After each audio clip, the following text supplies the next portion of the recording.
Walk into the home of a wealthy Japanese woman, the wife of a company president, the daughter of an old Kyoto family, a woman who has quietly built generational wealth, and you will notice something strange almost immediately. Her closet is small. Her vanity is nearly empty. There is no overflowing makeup drawer, no closet door that won't shut, no drawer full of products she bought once and never used again. This isn't minimalism as a trend. This is minimalism as a philosophy that has shaped Japanese women of means for generations.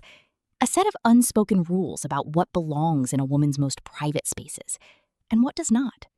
Today, I'm going to walk you through the 7 things these women never allow into their wardrobe or onto their vanity, and why removing them might be the single most powerful thing you do for your confidence this year. Stay until the end, because the 7th one is the one almost nobody expects. Before we begin, if you've ever opened your closet and felt overwhelmed instead of excited, if you've ever stood in front of your mirror surrounded by things you don't even remember buying, this channel was made for you. Every week, I share the quiet philosophies wealthy and traditional Japanese women have used for generations to build lives of clarity, elegance, and calm. Subscribe now, because what I'm about to share may change the way you look at your own space today. Before we go any further, I need to ask you something. How many times have you opened your closet, looked at everything hanging there, and still felt like you had absolutely nothing to wear? How many times have you bought something on a night you felt small, insecure, comparing yourself to someone else? And today, that item just sits in a drawer, collecting dust, a quiet reminder of a moment you'd rather forget. That feeling has a name, and more importantly, it has a solution. I've gathered everything these Japanese women learn early on about space, choice, and self-worth into one complete guide, a Woman Japanese Complete. It's pinned in the first comment on this video, available for a limited symbolic access, because I want as many women as possible to have this in their hands before that window closes. If anything I've said so far touched something in you, go to that pinned comment now, before you keep watching. The first thing you will not find is duplicates. Not 5 black t-shirts in slightly different cuts. Not 3 near-identical beige cardigans bought on 3 separate impulses. Not a drawer of blouses that all serve the exact same function. Wealthy Japanese women are taught, often from a young age, that owning multiples of the same item isn't practical. It's a sign of indecision. Each purchase in traditional Japanese consumer philosophy is meant to be a deliberate answer to a specific need. When you already own something that serves a purpose, buying a near copy of it doesn't add value to your wardrobe. It adds confusion. It becomes one more decision you have to make every single morning, one more voice competing for your attention as you get dressed. This single habit, refusing duplicates, is often the very first step toward the kind of quiet, decisive elegance that defines these women's presence. The second thing is almost universal among wealthy Japanese households, and it might surprise you. Expired skincare and half-used products sitting untouched for months. In traditional Japanese beauty culture, a product that isn't being used isn't neutral. It's considered close to harmful. It takes up space that could hold something serving you right now. It silently reminds you, every time you open that drawer, of a purchase that didn't work out, a habit you didn't keep, a version of yourself you gave up on. Japanese women raised in this philosophy are taught to review their vanity every season, not annually, but every few months, and to remove without sentiment anything expired, anything half-finished that clearly isn't going to be finished, and anything that no longer serves the skin they have today, as opposed to the skin they had 5 years ago. The third thing is one of the most emotionally difficult to release, and also one of the most liberating: clothing kept for a body you no longer have. In much of the West, we're taught to hold on to smaller sizes as motivation, or larger sizes, just in case. Traditional Japanese philosophy takes the opposite approach entirely. Clothing is meant to serve the woman standing in front of the mirror today, not a future version of her, and not a past version of her. Keeping clothes that don't fit your current body, this tradition holds, quietly keeps you tethered to comparison, to waiting, to a version of yourself that isn't the one living your actual life right now. Wealthy Japanese women are taught to dress the body they have in this exact season of their life, with the same care and respect they would give the body they hope to have. The clothing that doesn't fit gets released, not out of self-punishment, but out of self-respect for the present moment. The fourth thing is the trend piece, the item bought because everyone else seemed to be wearing it, worn once or twice and never touched again. Old Japanese money has a long-standing suspicion of trends, rooted in a broader cultural value that favors what is called shibui, a quiet, understated aesthetic that ages well, rather than one that peaks quickly and fades. Trend pieces are, by design, built for a short and intense cultural moment.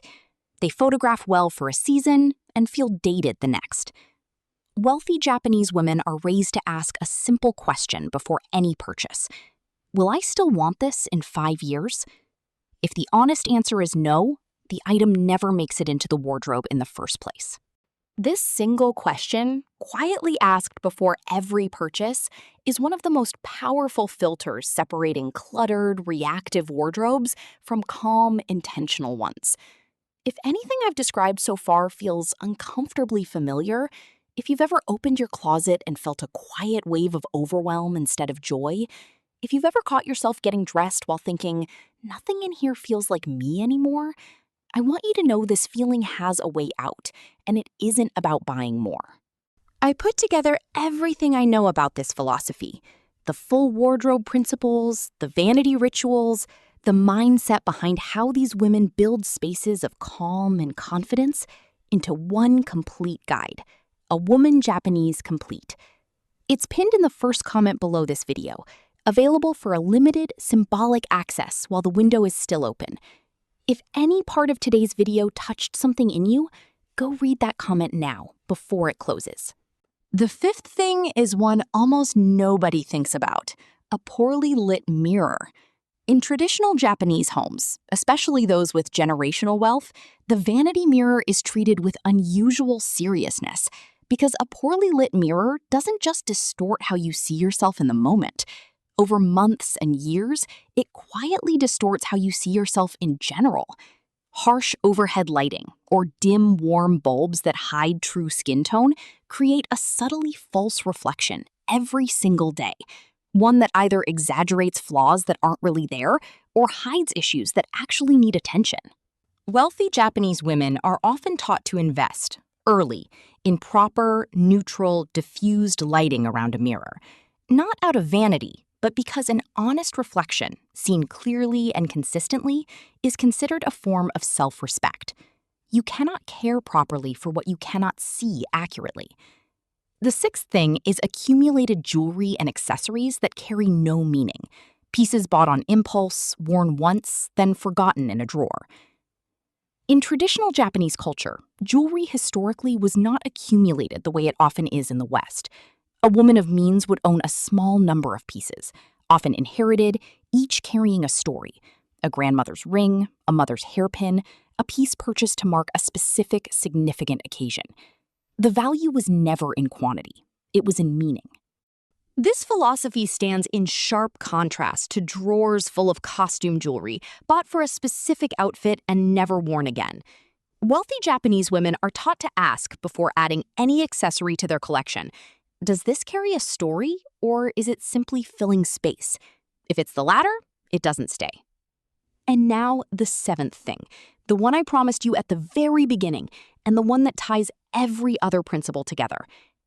Wealthy Japanese women are taught, often quite explicitly by the older women in their families, never to keep, or even to purchase in the first place, anything bought out of insecurity rather than genuine desire. Not the outfit bought because you felt inadequate at a party the week before. Not the makeup product bought because an advertisement made you feel like you weren't enough. Not the item purchased in a moment of comparison, rather than a moment of clarity about what you actually want. This is considered, in traditional Japanese thought, one of the most important distinctions a woman can learn to make. the difference between wanting something and wanting to fix a feeling. Items bought from the first place tend to bring lasting satisfaction. Items bought from the second place tend to sit, unused, as quiet reminders of a moment you were trying to escape rather than express. Here is why all 7 of these principles matter so much more than simple tidiness. Every single item in your closet and on your vanity is, whether you realize it or not, having a quiet conversation with you every single day. A drawer full of expired products, ill-fitting clothes, meaningless accessories, and insecurity-driven purchases isn't just clutter. It's a room full of small, quiet reminders of doubt, indecision, and moments you were trying to fix rather than moments you were trying to live. Wealthy Japanese women were taught, generation after generation, to curate these spaces the way they curate everything else in their lives, deliberately, with intention, keeping only what serves the woman they are today. I want to be honest with you about something. This isn't really a video about closets. It's a video about the quiet exhaustion of feeling like nothing you own reflects who you actually are. There is a specific kind of tiredness that comes from opening a closet full of clothes and still feeling like you have nothing to wear. There is a specific kind of quiet grief in a vanity full of products, none of which make you feel like yourself. This isn't a shortage of things. It's an excess of things that were never really chosen. They simply accumulated, one impulse purchase, one insecure moment, one trend at a time. Japanese tradition offers a different way of relating to your own space, one where every single item you own is there because you decided, clearly and deliberately, that it belongs. Not because you were talked into it, not because you were afraid of missing out, because you chose it. There's a reason wealthy Japanese women are so often described as carrying themselves with quiet, unshakable confidence, even without loud displays of wealth. It isn't the price tag of what they wear. It's the certainty behind every single choice. When your closet only contains items you deliberately chose, getting dressed stops being a source of anxiety and starts being an act of self-expression. When your vanity only holds products that actually serve your skin today, your morning routine stops feeling like damage control and starts feeling like care. This is the quiet, invisible architecture behind the kind of confidence that doesn't need to announce itself. You don't need to overhaul your entire life this week to start living by this philosophy. You simply need to start asking the questions these women were taught to ask, one drawer at a time. Is this a duplicate of something I already own and love? Is this expired or quietly unused for months? Does this fit the body I actually have today? Would I still choose this in 5 years or only this season? Is this mirror giving me an honest reflection? Does this piece carry meaning, or is it just filling space? And most importantly, did I buy this because I wanted it, or because I was trying to fix a feeling? Ask these questions honestly, one space at a time, and you'll begin to understand why these women's homes and their presence feel so calm. Before you go, I want to speak to you directly one more time.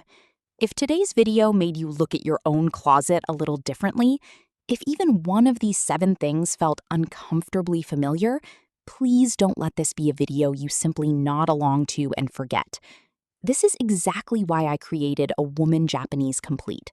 It goes far deeper into everything we touched on today, the complete philosophy behind these women's spaces, their daily rituals, and the mindset shifts that quietly build a life of confidence and clarity.